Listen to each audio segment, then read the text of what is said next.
अंधेरी पूर्वेला pump house आघाडीनगर येथील एका रहिवासी इमारतीच्या तळमजल्याजवळ लागलेल्या भीषण आगीची ही दृश्य।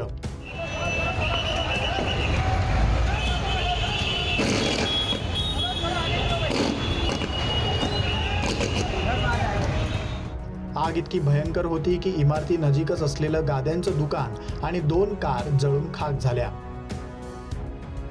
वेळीच घटनेचं गांभीर्य लक्षात आल्यानं इमारतीतील रहिवाशांना सतर्क केलं गेलं आणि सुदैवानं कोणतीही जीवितहानी किंवा कोणी जखमी झालं नाही। पण ही आग नेमकी लागली कशी? प्रत्यक्षदर्शींनी दिलेल्या माहितीनुसार दुपारी 1 वाजताच्या सुमारास इमारतीला लागूनच असलेल्या गादीच्या दुकानामध्ये शॉर्ट सर्किट झालं।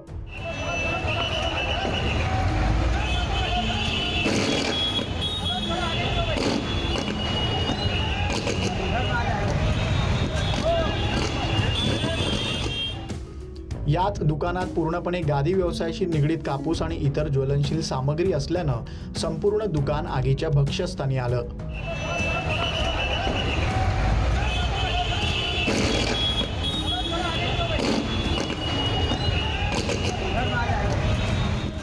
त्यानंतर दुकानाशेजारीच पार्क करण्यात आलेल्या एका कारलाही आग लागली आणि लागूनच असलेली दुसरी कार देखील आगीत खाक झाली। स्थानिकांनी आगीवर नियंत्रण मिळवण्यासाठी प्रयत्न केले, पण आगीचं प्रमाण मोठं असल्यानं अग्निशमन दल घटनास्थळी पोहोचेपर्यंत बऱ्यापैकी नुकसान झालं होतं। अग्निशमन दलाचे 6 बंब घटनास्थळी दाखल झाले आणि आगीवरती नियंत्रण मिळवलं गेलं, ज्यामुळे आणखी मोठी दुर्घटना टळली आणि इमारतीत आग पसरली नाही। शॉर्ट सर्किटचं नेमकं कारण तपासात समोर येईल।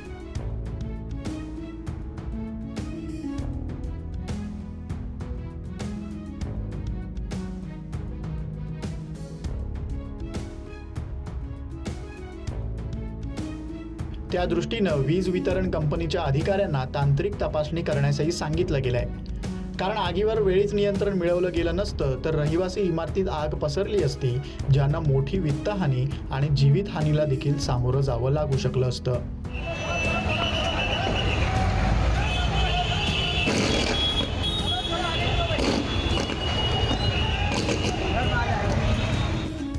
लोकमत मुंबईसाठी चिन्मय जगतापचा रिपोर्ट, अंधेरी।